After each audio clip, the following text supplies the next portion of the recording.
You're listening to the Pace Radio Network here at paceradio.net.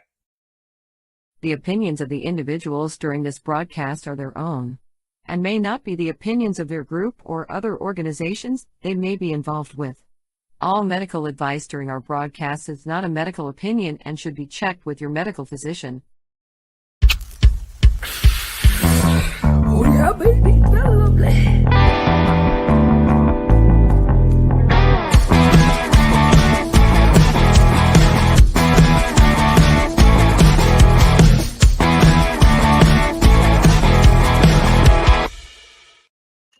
Good morning and welcome to Psychedelics and Cannabis Educational News, the Psychedelics and Cannabis Educational News source, live here at paceradio.net and cbgtv.com.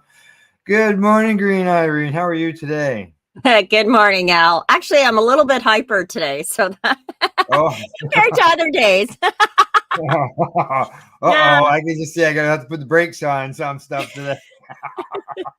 Actually, I don't think we have very many antagonistic news stories today that are going to get me all riled up. We've got a really good lineup of information today. Yes, exactly, including a poll on about legalizing psychedelics in Canada. That's going to be interesting when we get to that for sure. Yes. Listeners, stick around. We've got a great lineup today of information to deliver. It's cool. That's right. And talking about let's flip me around so I'm not looking back at you. There we go. There we go. There, that works so much better. Sure does. I see there's also news about some what was it? On helping cannabis, how cannabis can help, or giving free cannabis to people can help them with their drug addictions. Oh, absolutely. When it comes to withdrawals, cannabis apparently is like a phenomenal product. And I think that's, this is stuff that needs to make the news more often. Yes. That's right. For sure. Well, let's get at her then. I've got a couple stories here ready to go. Yep, let's go. First one up comes to us from StratCan. Headline says Ontario bans home grows in some childcare settings and allows for agreements with First Nation cannabis stores. Yeah, so I thought this was a very odd title because the two didn't seem to go together. But Ontario passed legislation this week that, among other things, bans growing cannabis in homes where childcare services are provided, and further allows the province to enter into agreements with First Nation communities to support cannabis regulations on reserves. Bill 157, Enhancing Access to Justice Act 2024, which passed on March 5th and received royal assent on March 6th, includes the two amendments to Ontario's Cannabis Control Act. The amendment related to childcare specifically prohibits the cultivation, propagation, or harvesting of cannabis in dwellings in which childcare, as defined in Ontario's Childcare and Early Years Act 2014, is provided. The rule creates an exemption for in-home childcare services, which is defined as childcare provided at the child's home or place where residential care is provided for the child. And there is an agreement between a child care agency and the care provider that provides the agency's oversight of the provision of care.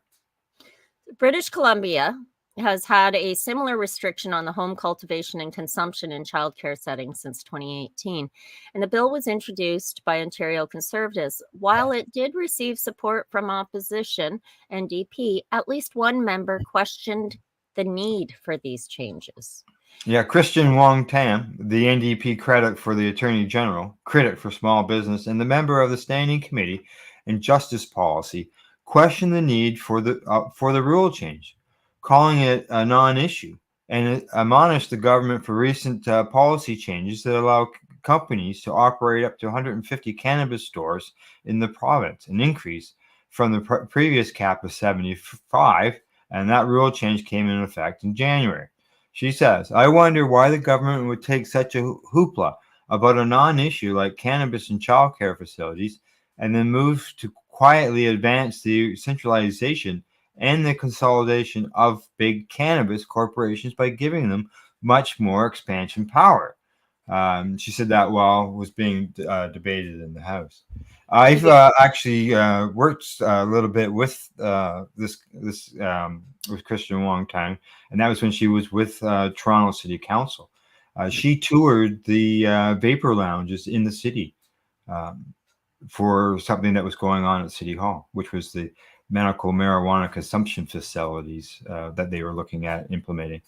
Oh, very interesting. Yeah. So, yeah, Wong Tam also says she's heard from small cannabis businesses who fear this will hurt them. And I've heard from larger cannabis businesses who believe that the limits on the numbers of cannabis stores that a company can have are too low. Wong Tam added in an email to StratCan, I wish that understanding this decision played a larger role in the debate. When I reached out to cannabis stakeholders, many informed me that I was the first MPP to ever ask them how Ontario's legislation could be enhanced.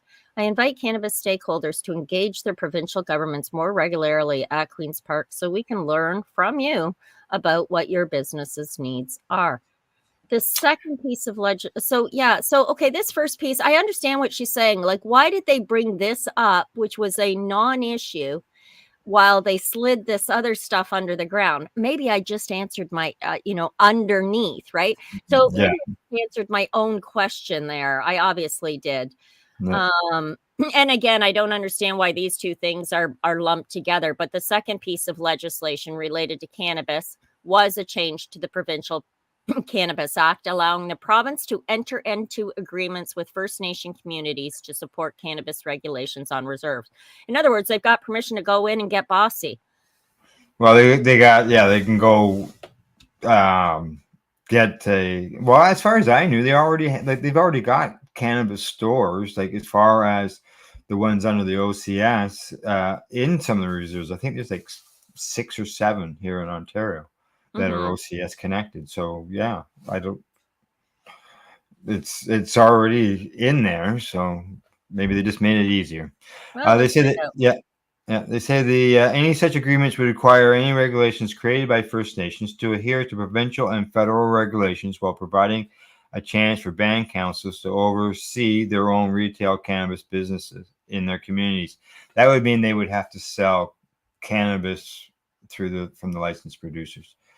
They say that there are currently only 7 licensed recreational cannabis retailers on First Nation reserves in Ontario, while many others operate outside of the provincial framework and at times outside the framework of the First Nations government within the reserve that they operate in.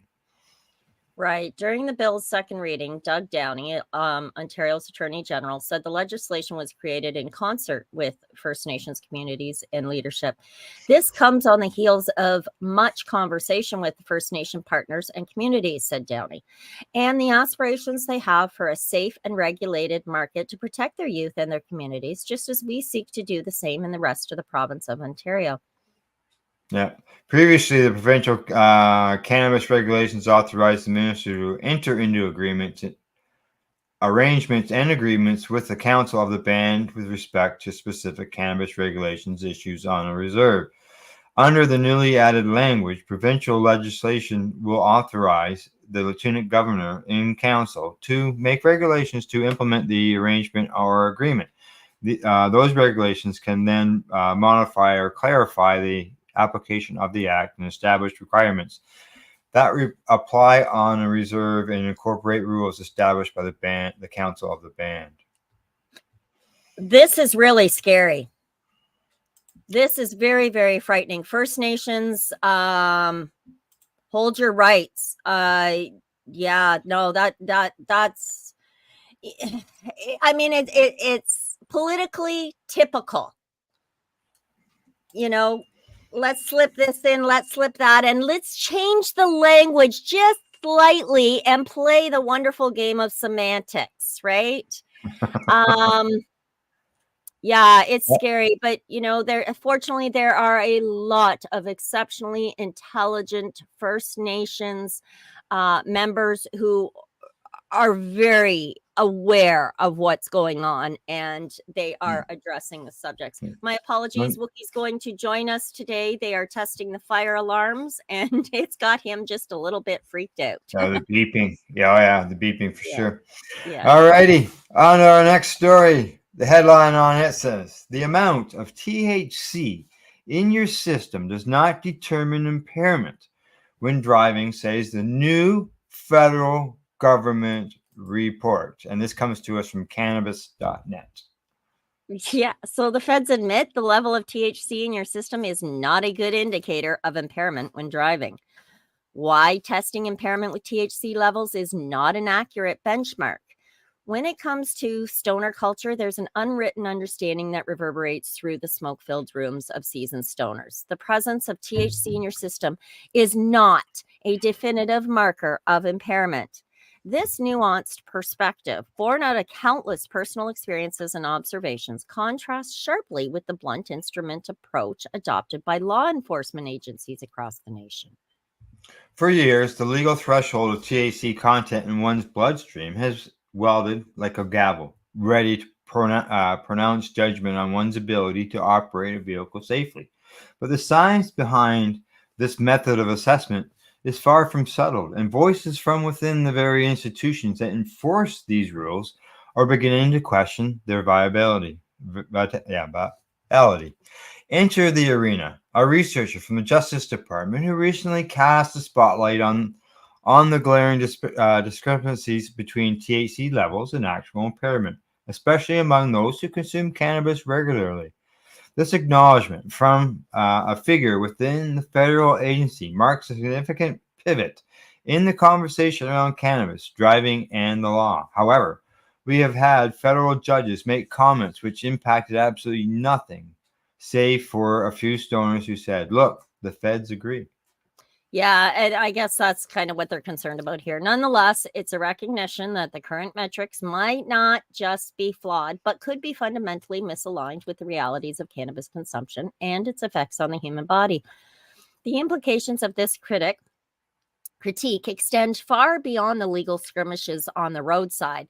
They touch on the very heart of how society understands, regulates, and integrates cannabis use within the framework of daily life.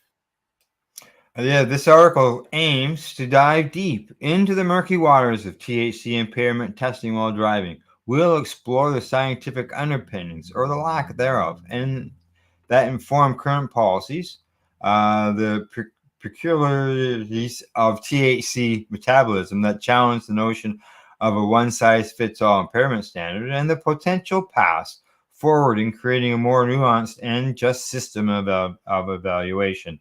Through this exploration, we seek to illuminate the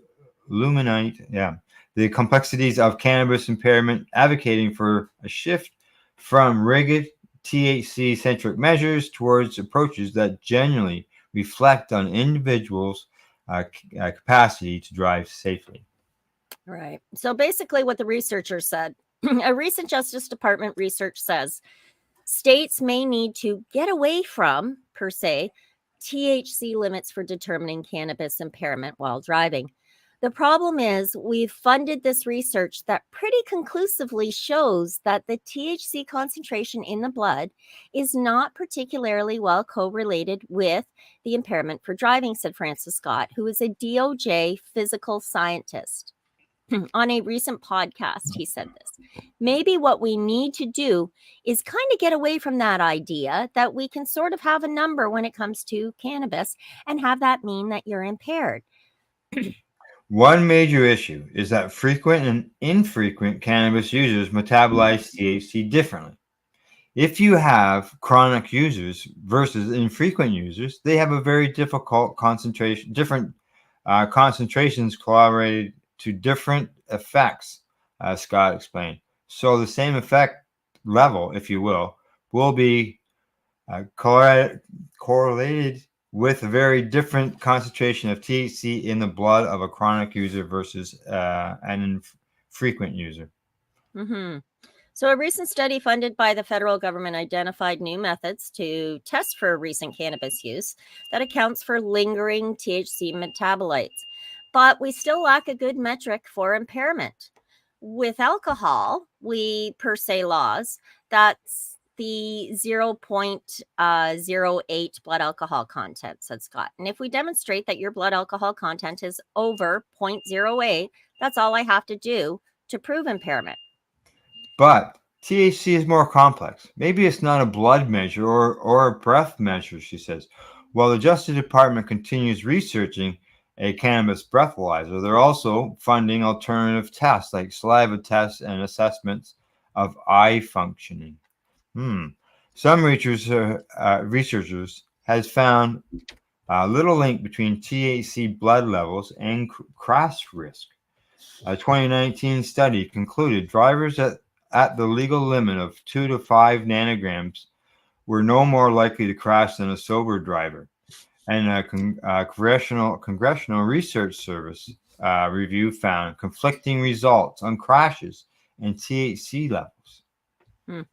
Well, with unclear science, lawmakers want clarity, obviously, right? A 2022 House bill supported developing an objective standard for the cannabis impairment, and Senator John Hickenlooper requested an update on research barriers inhibiting standardized cannabis impairment tests. Now, the path forward remains unclear, and we may need better tests, said Scott. Until then, per se THC limits seem unreliable for determining driver impairment. With blood THC levels as unreliable metric, the question lingers, how can we accurately measure cannabis impairment, especially for drivers? The path forward is unclear. Now, GOJ researcher Francis Scott recently said that we may need better tests. But until new technology emerges, assessing impairment likely requires in-person evaluations.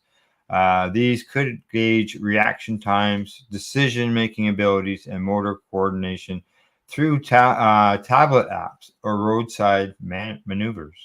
Right. And this makes a lot of sense. So one app, Druid, claims to measure cannabis impairment. I once interviewed its developer who said Druid assesses hand-eye coordination, time estimation, and inhibitory control. While results aren't foolproof, it aims to provide an objective benchmark, but most law enforcement lack access to such apps currently. Thus, we largely rely on field sobriety tests for cannabis. These include the horizontal gaze nystagmus test, which measures jerky eye movements linked to intoxication. But results aren't cannabis specific, and as such, exams bring subjectivity. There are no conclusive tests that measure cannabis impairment, said Jolene Foreman of the Drug Policy Alliance. And this is a continued statement, isn't it? Yeah. Plus, even if a driver seems impaired, determining the substance role is tough because cannabis can be detected in the bodily fluids for up to a month after last use. It is inherently difficult to determine whether or not an individual operated a vehicle while impaired, said Normal Deputy Director Paul Armanetto. This lack of clarity poses issues headed towards potential federal legalization. Those impaired on cannabis may dodge charges today, and frequent consumers like medical patients might fail sobriety tests despite no recent use. Here, exactly. Right. And this is what we've been saying since the beginning. But someone who consumes cannabis daily or multiple times a day is more likely to have residual THC in their system that exceeds the per se limits. But it's not necessarily impaired, says Armanetto. Until we have better impairment measures, the clearest way forward is twofold. One, set traffic safety laws based on actual impairment versus THC levels. And two, improve and standardize field impairment exams to rely less on blood draws and more on observable intoxication signs. There's no panacea currently to determine cannabis impairment for drivers, but bolstering roadside exams can help clarify justice, especially as cannabis gains legal traction nationwide. Now, the sticky bottom line says, determining cannabis impairment for drivers remains a perplexing challenge. Unlike the alcohol test, THC blood levels don't accurately gauge intoxication.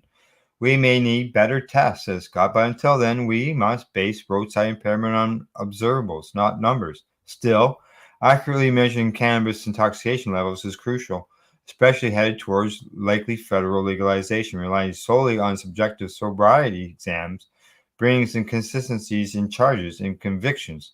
And without clarity, frequent consumers, like medical patients, may test despite no recent usage due to lingering THC, as we've already commented on. Mm-hmm. So he goes on to say, because cannabis can be detected in bodily fluids for up to a month after use, and in some cases I happen to know personally that it can last for up to 90 days, it is inherently difficult to determine whether or not an individual operated a vehicle while impaired. The need for innovation is urgent. Apps like Druid show early promise in objectively measuring cannabis impairment via assessments of motor skills and cognitive functioning.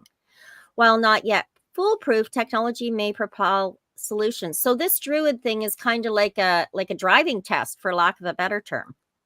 Yeah, exactly. I see. Just got a notice here from StreamYard that they're having trouble streaming onto Facebook, and they believe that this is an issue on Facebook's end. And we'll just see what happens. Hopefully, they get that problem solved. And you continue with the story. I got the dog scratching at the door and barking like a madman. Okay, so he goes on to say, whoever cracks the code on measuring cannabis impairment stands to gain big. Not only fame as the champion of safe, legal cannabis access, but likely billions in technology, licensing, and implementation.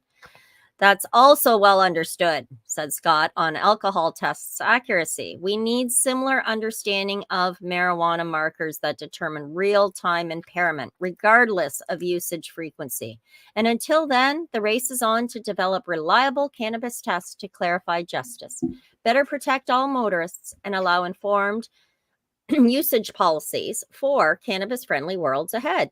The innovator who creates a foolproof impairment gauge will help drive that future while securing their own fortune. Good stuff. Good.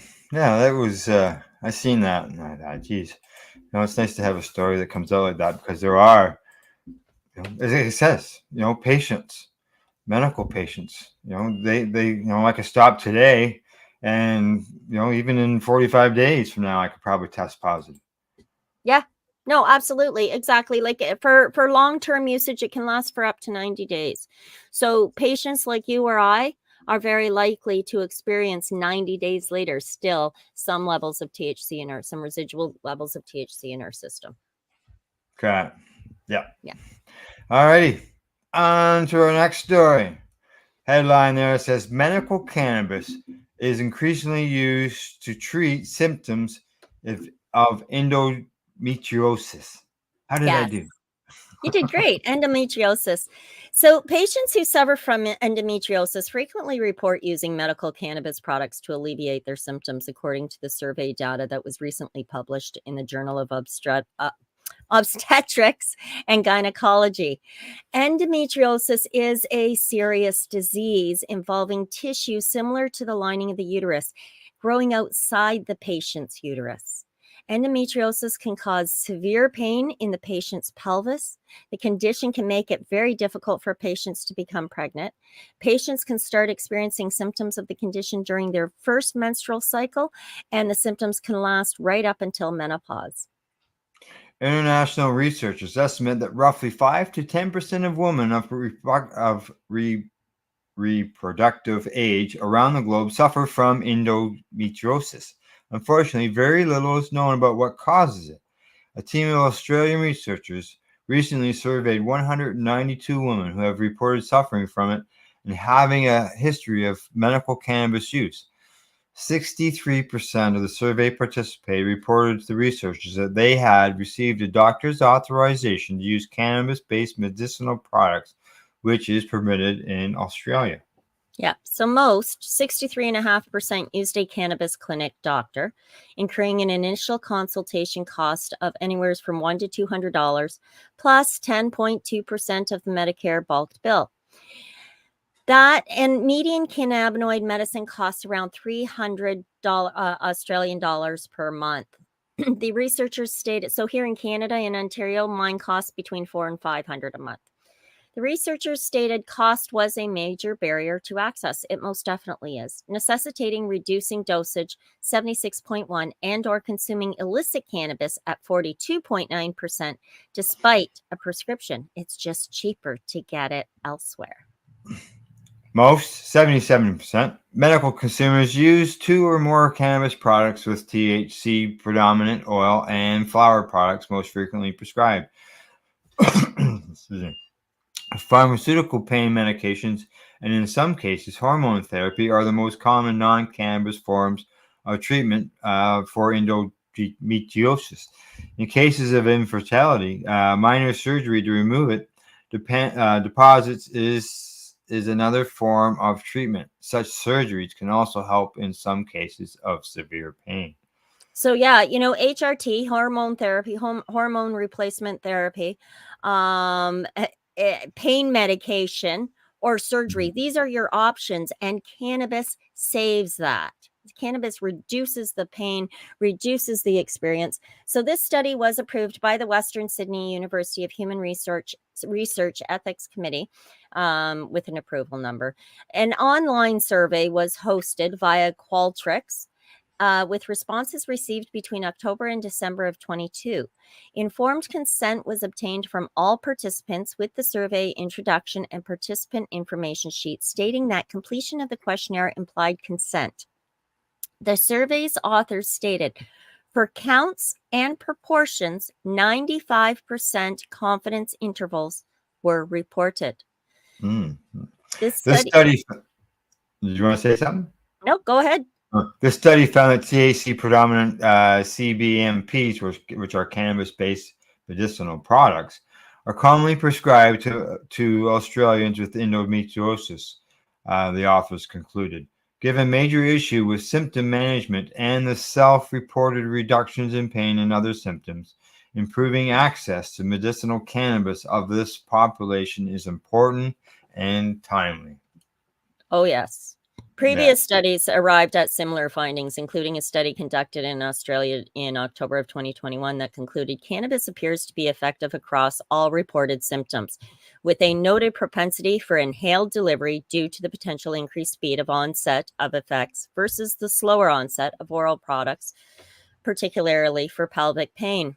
Now, a similar study conducted in New Zealand in December 2020 concluded that respondents reported clear evidence of a substitution effect, where the use of cannabis reduced or replaced other pharmaceutical medications. Yeah, especially with respect to opioid-based analgesics and also to other medications that were commonly used in the management of endometriosis-related symptoms, such as antidepressants, benzodiazepines, and NSAIDs.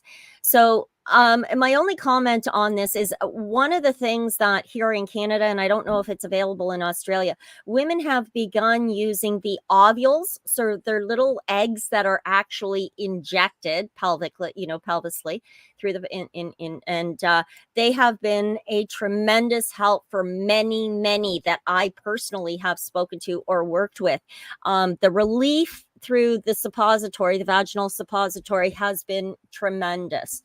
Because endometriosis is it is an extremely excruciating, painful experience. Yeah, it doesn't sound like any fun. It's not. Been there. Yes. All right, here we go. Last story before we go to a break. Headline there says, cannabis industry wonders when the relief is coming too. And this comes to us from StratCan. So Canada's cannabis industry says they need the same sorts of support provided to the country's craft brewers. In an announcement on March 9th, the Canadian government said that it plans to provide thousands of dollars in alcohol excise duty relief to Canadian businesses, particularly local craft breweries. I don't know. Have you been hearing craft brewers complaining about excise tax in the news? No. No. Either have I, but I can tell you we've been hearing a lot about it from the cannabis sector. About them getting the relief, yeah. Yeah. Well, the cannabis sector wanting the relief. Canada's cannabis industry has been asking for similar relief for years, and with some noting their industry is larger and more heavily taxed and regulated than even beer makers. In order to help alcohol businesses, the federal government is proposing to cap the inflation adjustment at 2% for beer, spirit, and wine excise duties for an additional 2 years, and to cut the excise duty rate on the first 15,000 hectoliters of beer brewed in Canada by half for 2 years. The government says this will provide the typical craft brewery up to $86,952 in additional tax relief in 24-25. Imagine what the cannabis community could do with that kind of tax Oh, relief. yeah. In a press release with comments from Deputy Prime Minister and Minister of Finance, Chrystia Freeland, and Minister of Small Business, Richie Valdez, the government acknowledges the number of jobs created by the brewing industry in Canada and this contribution and the contribution this makes to the broader economy. This announcement is such great news for breweries, distilleries, and wineries from all across Canada who contribute to much of our national economy, says Valdez. Not only are they producing incredible products, just poisoning people. Okay, opinion, keep it to yourself, Irene. There are also small businesses who are creating jobs and opportunities in their local communities. Agreed. Today's relief on alcohol excise taxes will allow craft breweries to spend less on duties and more on what matters most, growing and innovating their small business. That's what cannabis industry needs. Oh. Jonathan Wilson, CEO of Crystal Cure, a small-scale cannabis producer in New Brunswick, said he found the news difficult to swallow given how much his industry is currently struggling. It's so understandable. Yeah, exactly. He says here, for the ministers to announce this excise tax relief for alcohol today, with the core message being to support small businesses in peril.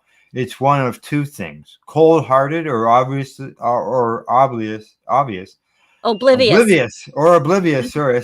And I can't tell which one. Small cannabis producers that have been suffering under the current industry ecosystem, they are the ones without the cash flow to absorb the exorbitant taxes and fees, and they can't sell at a loss in perpetuity. Perpetuating. Yeah, forever. These producers were supposed to be the cornerstones of the industries, and it seems everyone is fine with them being allowed to crumble. Yeah, it's very frightening. Deepak Anand, who is an industry analyst and consultant, shared similar sentiments with StratCan. The federal government needs to urgently make some similar provisions available to the cannabis industry, which has been struggling much harder than the alcohol industry. Much like alcohol, there are dozens of craft cannabis cultivators who can benefit greatly from similar relief. For a comparison, according to Statistics Canada in 2022, breweries employed 23,000 Canadians. A Dolet report from 2021 said the cannabis industry employed more than 43,000 direct and another 180,000 plus indirect jobs in its first 3 years.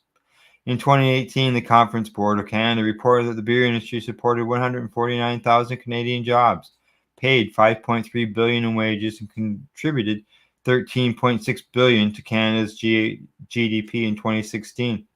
A Dolet report from 2021 said the Canadian cannabis industry contributed $45.5 billion to Canada's GDP in its first 3 years, or an average of about $15 billion a year.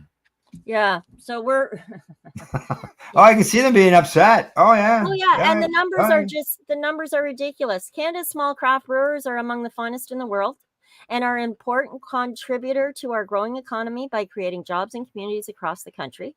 Today's announcement is good news for Canadians and the craft breweries they visit, which will now benefit from thousands of dollars in new tax relief every year, said the Freeland press release.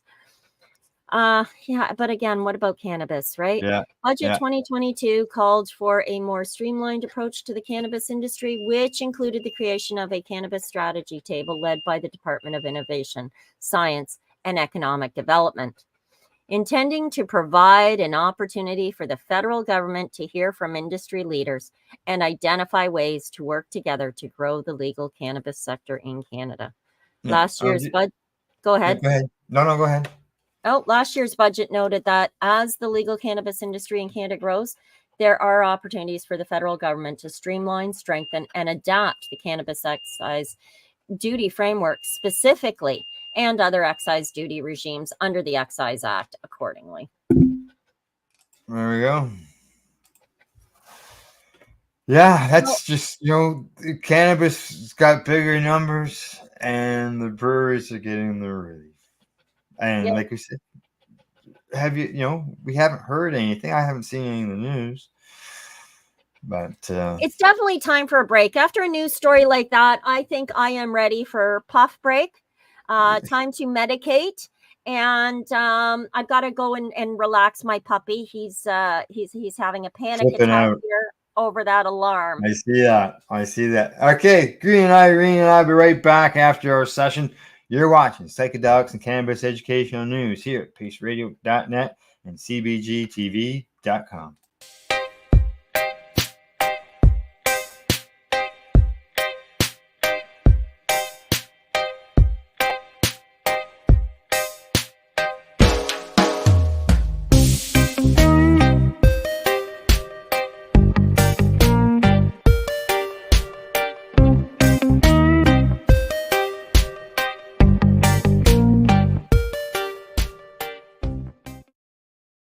You're listening to the Pace Radio Network here at paceradio.net.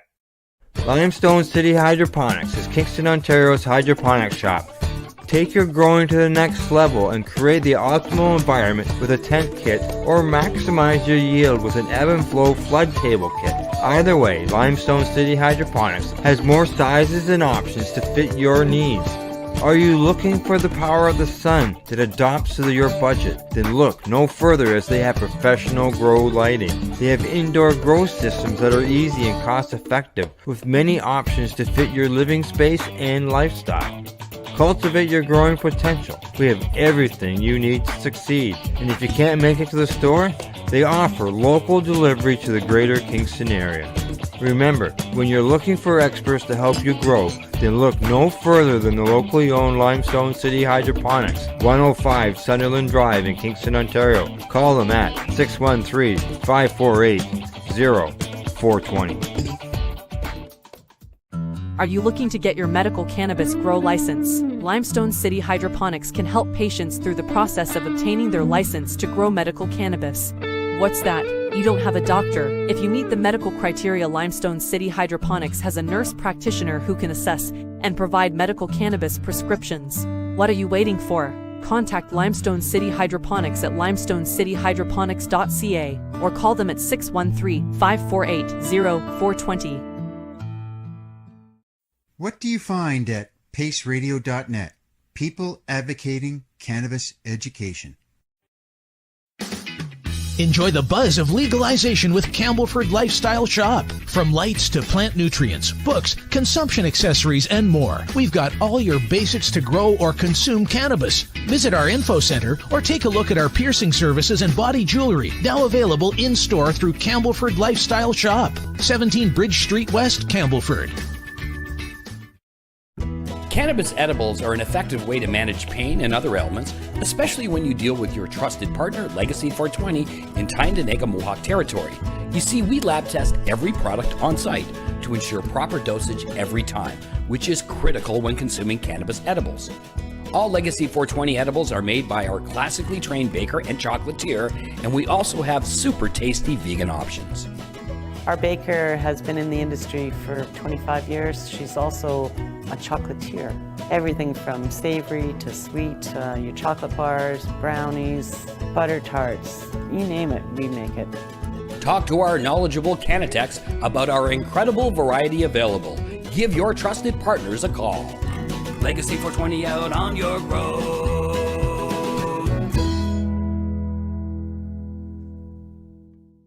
You're listening to the Pace Radio Network here at paceradio.net. And we're back. All right, we're back for a medication session, and we're ready to bring you some more stories. I think we're screen reversed. There we go. All righty. We've got 5 stories, Irene. I don't know if we're going to get to all 5, but I know the first 2 that we're going to bring up are the ones that we discussed at the very beginning of the broadcast. So let's get at them. Headline on the Marijuana Moment story says, giving away free marijuana could help curb the drug overdose crisis. And this is a new study suggests. And Irene, I can We've tell seen you, this. there's lots of people in the cannabis community that have been saying that for years. Right. And there are all Go ahead. kinds of programs that are operating to help. So that are right here in Canada. I mean, up in Vancouver, for example, but they're giving out free cannabis through harm reduction organizations, which could both reduce the drug overdose deaths as well as help improve users' quality of life. And that's according to new research published this week in the Harm Reduction Journal. The case study, which examined a cannabis donation program in rural, there's the word I have a hard time with, rural Michigan, says it's the first to document the harm reduction practice in the United States and concludes that the approach has potential for sustainability dependent on laws. We see it here in Canada. Go ahead. Yeah. Well, I turned around when I saw this story. The first thing I did after then saving it for today's report was to send it off to Chris Backer, who has the East Coast end of things when it comes to doing just this, getting out there and helping people that are addicted and giving them some cannabis.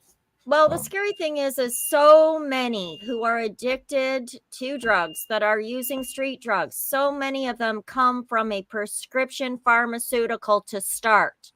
There's For lots some form there. of trauma, they were prescribed something and then it was taken away from them, and then they went to these harder drugs. And cannabis really, really helps. And the reason, and it says that so right here, while the policy surrounding the regulation and distribution of cannabis can still present barriers towards the practice, authors wrote, harm reduction staff working in the field see the potential benefits of cannabis, which include reduced premature death, there's improved quality of life, pain moderation, that's so huge, increased recovery outcomes, and there's an improved safety for the clients and community. It just, the observation period, which was from September 21 through to May 23rd or 2023, included 10 cannabis experienced harm reduction clients who received cannabis weekly through pickups or deliveries, with clinical staff determining client interest and appropriateness. When staff reported their interactions with clients, many pointed to benefits they'd observed. One person, described as 50 or older, had spinal infusion neck surgery with the installation of 2 steel rods, 3 connectors, and 6 bolts. 5 months into the studies, the author wrote, before the surgery, this person had not used opioids for 2 years, as evidenced by criminal legal mandated urine drug screens, but reported frequent struggles in denying himself alcohol. With their use of the products donated by this program, this individual reported complete abstinence from alcohol while recovering from the surgery and since. They expressed gratitude for topical pain relief from cannabis pain cream, cannabis vape cartridges, and flour for smoking. Absolutely. It's a whole entourage. It is an actual battle strategy to regain control and quality over the quality of your life. When you've dealt with chronic pain, but he's definitely on the right tracks. Another participant in their 20s was pregnant, homeless, methamphetamine and opiate dependent injector. At the beginning of the study, the case study says she reported that with the use of products donated in this program, she used methamphetamine and opiates less frequently and actively worked with harm reduction agency staff to get on MOD. MOD is medications for opioid use disorder while pregnant. Researchers also looked at data from a cannabis company that provided cannabis for the program, shedding light on products types and the scale of donations. The study says that this administrative data suggests that while flower products constitute most of the adult and medical sales, edible oil and topical products, predominantly donations. Further cost analysis suggests that donations represent only 1% of the total gross sales and account for much less than the expected yearly donation amount. Yeah. The 5-author team behind the paper includes researchers at the nonprofit RTI International, the Reuters University School of Social Work, and San Francisco General Hospital. They described their findings as a starting point for inquiry into cannabis donation as a harm reduction strategy, but said further research is needed to fully understand the individual level outcomes, public health impacts, necessary legal regulations, and best practices for cannabis donation. Until then, given the ongoing overdose mortality stemming from illicitly produced fentanyl. I missed something there. Yeah, and other synthetic contaminants saturating the unregulated drug market, and the potential benefits of cannabis in reducing this unregulated substance use, the report says. Harm reduction practitioners will continue to support client self-determination and mutual aid in all forms, including available safe psychoactive substances for persons who use drugs. The analysis does not attempt to draw conclusions about the overall outcomes of such harm reduction efforts, instead drawing on interviews with administrators of the rural Michigan program.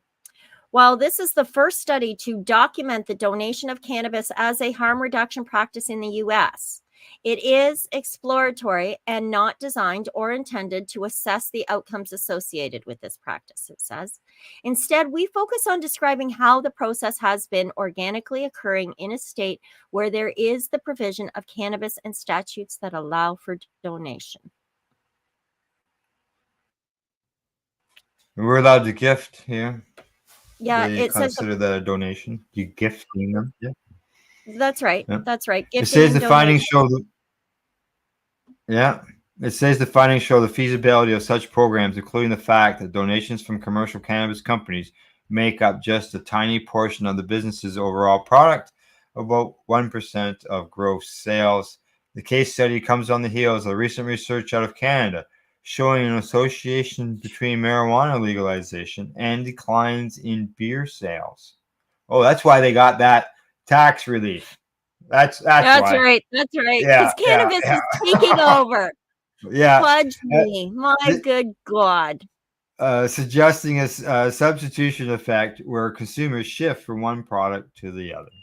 And again, that actually doesn't surprise me. That really doesn't. I've seen a lot of people who used to drink more, but they did used to enjoy cannabis, but you couldn't. Yeah. Cannabis wasn't accessible, or as easily accessible, and whereas beer was at just down the road. Whether you went to a pub or the beer store, right? So I do understand. And now they can have their cannabis. So why bother with having a beer? So a report published last November, for example, linked legalizing medical cannabis with a lower frequency of non-prescribed pharmaceutical opioid use. In August, a federally funded study found that cannabis was significantly associated with reduced opioid cravings for people using them without a prescription, suggesting that expanding access to legal cannabis could provide more people with a safer substitute. Yeah, exactly. A separate study last year found that legal access to CBD products led to significant reductions in opioid prescriptions, with state-level drops of between 6.6% and 8.1% fewer prescriptions. Hey, another link medical cannabis use to lower pain levels and reduce dependence on opioids and other prescription medications, while yet another, published by the American Medical Association, found that chronic pain patients who received medical cannabis for longer than a month saw significant reductions in prescribed opioids. I know I'm getting through my condition without any opioid prescriptions. other than when I prescribed them in the hospital. Right. I have been fighting fibromyalgia for 12 over 10 years now, 12 years plus, pharmaceutically free. I've been fighting it for obviously a lot longer, as well as many other situations and conditions. But 12 years ago, I went pharmaceutical free, and have not touched a single pharmaceutical since. I have had over-the-counter aspirin for a really bad headache, Right. or antihistamine for my allergies. But I've been away from the pharmaceuticals, and I manage pain completely using cannabis in a myriad of ways, from topicals to infusions. I have tinctures, and I have smoke, inhalants. And all of that combined with new patterns of thinking, new pattern processes. So, my NLP and hypnosis, right? And I live a quality of life now instead of in a hospital bed or a wheelchair. And cannabis literally saved my life, because those pharmaceuticals, that laundry list, 91 a day, was killing me. Yeah. Oh yeah. Yeah. No, that's And too I'm many. one of thousands. Oh, for sure. Thousands. All right. I see we're getting a little short on time there. I just want to round up here with this upcoming paragraph where it mentions the AMA also, that's the American Medical Association, also released research showing that about 1 in 3 chronic pain patients using cannabis as treatment option, and most of that group has used cannabis as a substitute for other pain medications, including opioids.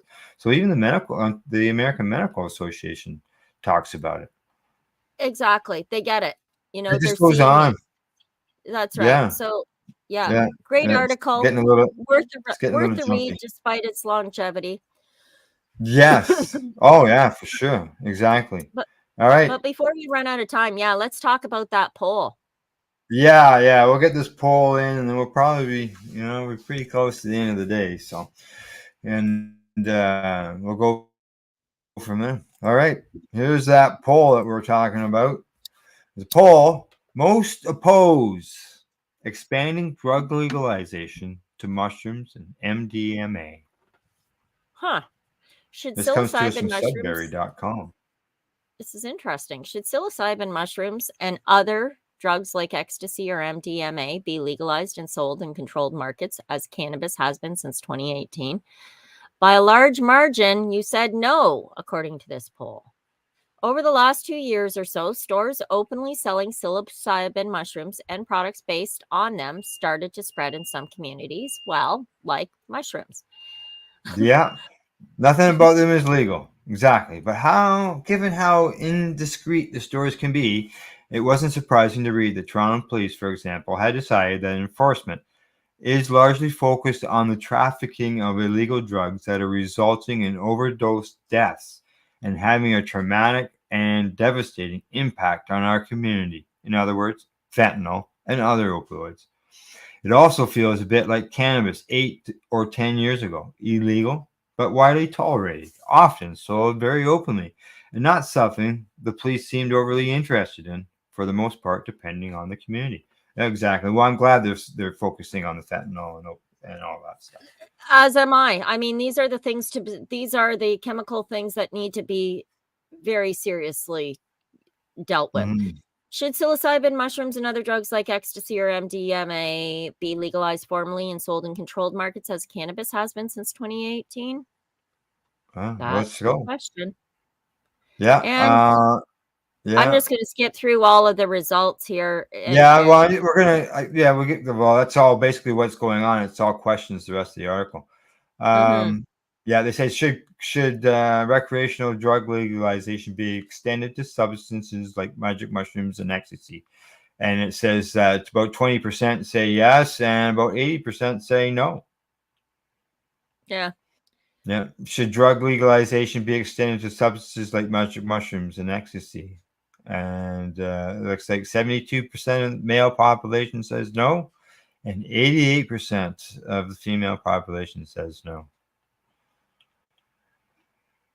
It's interesting because they also expound on some of these questions. So they're saying, so should recreational drug legalization be extended to substances like magic mushrooms or ecstasy, which is what you just said.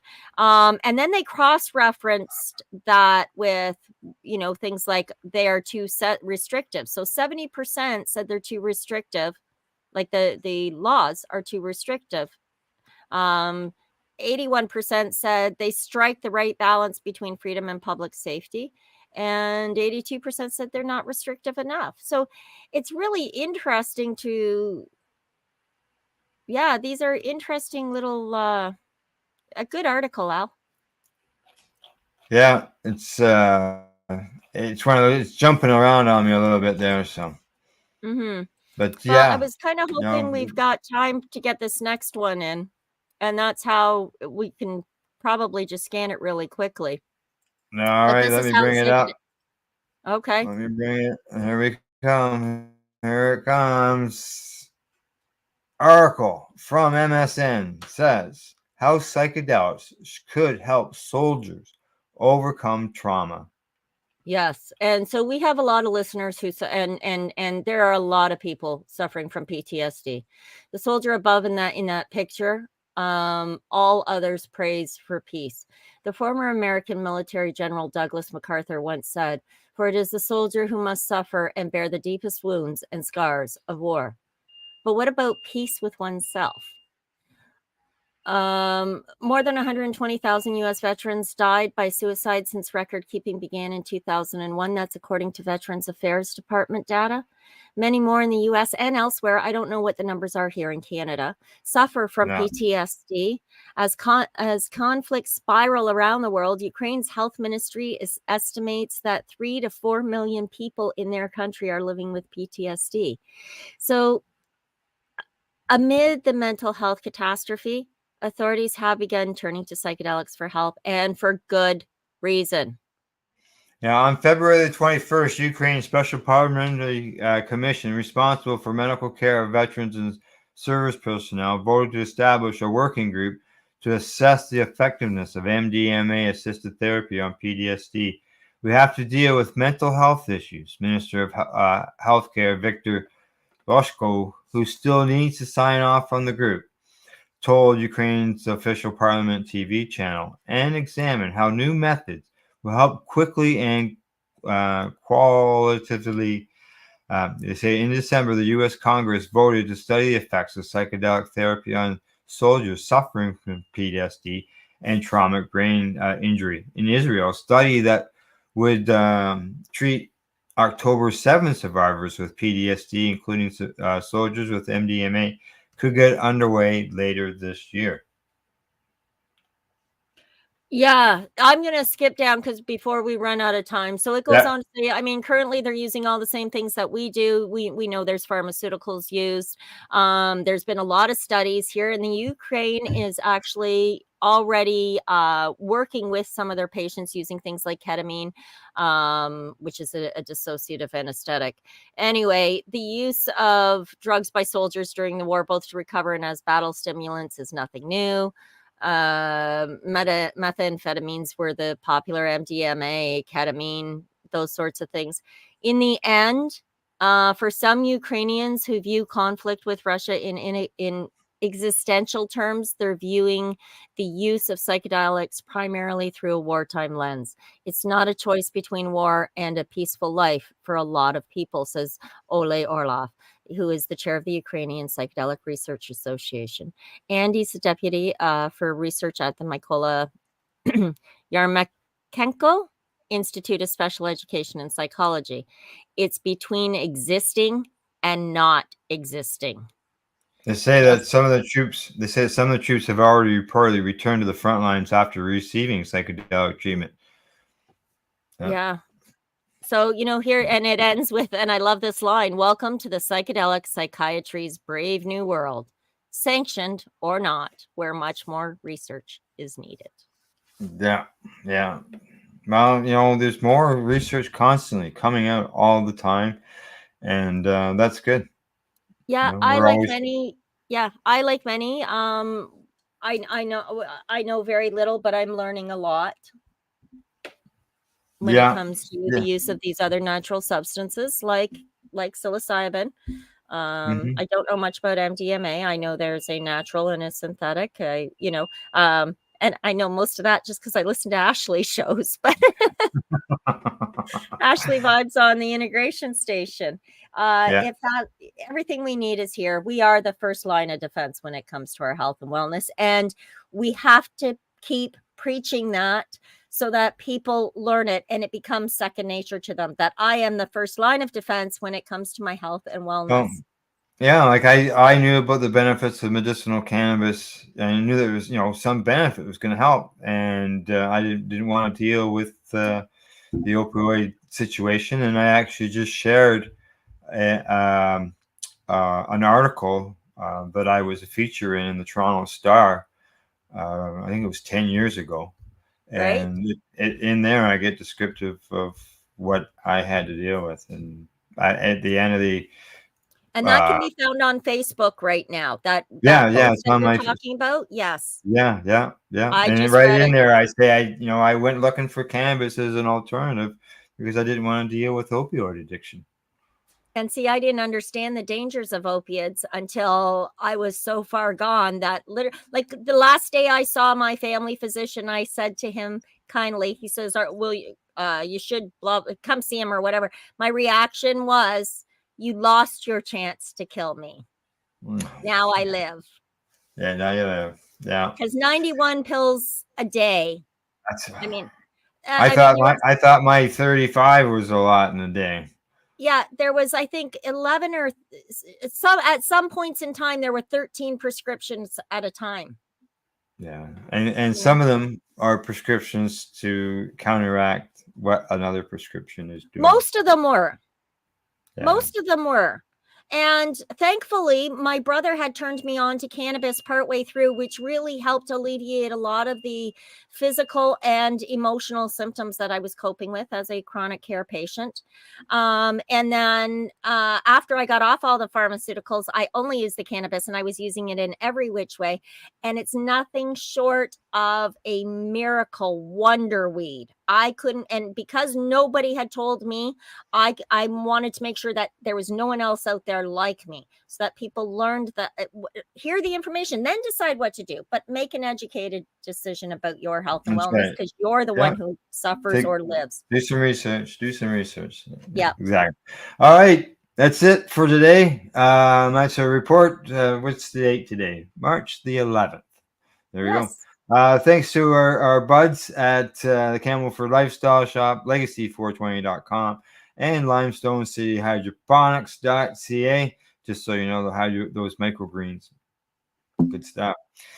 In closing, we'd like to say thanks for watching, and don't forget to educate, medicate, and do not incarcerate. All right. Thank you. Bye-bye. You're listening to the Pace Radio Network here at paceradio.net. The opinions of the individuals during this broadcast are their own, and may not be the opinions of their group or other organizations they may be involved with. All medical advice during our broadcast is not a medical opinion and should be checked with your medical physician. When you have a pain that's reached its peak, Legacy for 20, it's so unique. If organic cannabis is what you seek, here's your trusted partner 7 days a week. Suppository salves, vapes and drops, topicals, edibles, infused pop. Just when life seems like it ain't easy, at Legacy 420, enjoy a pop freezy. Lab tested products, make them the GOAT. Legacy 420 out on your road. Legacy 420 in Tyndonega Mohawk territory. Indigenous organic cannabis at its finest. Enjoy the buzz of legalization with Campbellford Lifestyle Shop. From lights to plant nutrients, books, consumption accessories, and more, we've got all your basics to grow or consume cannabis. Visit our info center or take a look at our piercing services and body jewelry, now available in-store through Campbellford Lifestyle Shop, 17 Bridge Street West, Campbellford. Limestone City Hydroponics is Kingston, Ontario's hydroponics shop.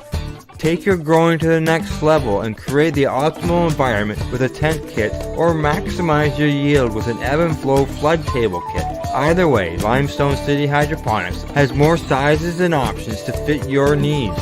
Are you looking for the power of the sun that adapts to your budget? Then look no further, as they have professional grow lighting. They have indoor grow systems that are easy and cost effective, with many options to fit your living space and lifestyle. Cultivate your growing potential. We have everything you need to succeed. And if you can't make it to the store, they offer local delivery to the greater Kingston area. Remember, when you're looking for experts to help you grow, then look no further than the locally owned Limestone City Hydroponics, 105 Sunderland Drive in Kingston, Ontario. Call them at 613-548-0420. We are people advocating cannabis education here at paceradio.net.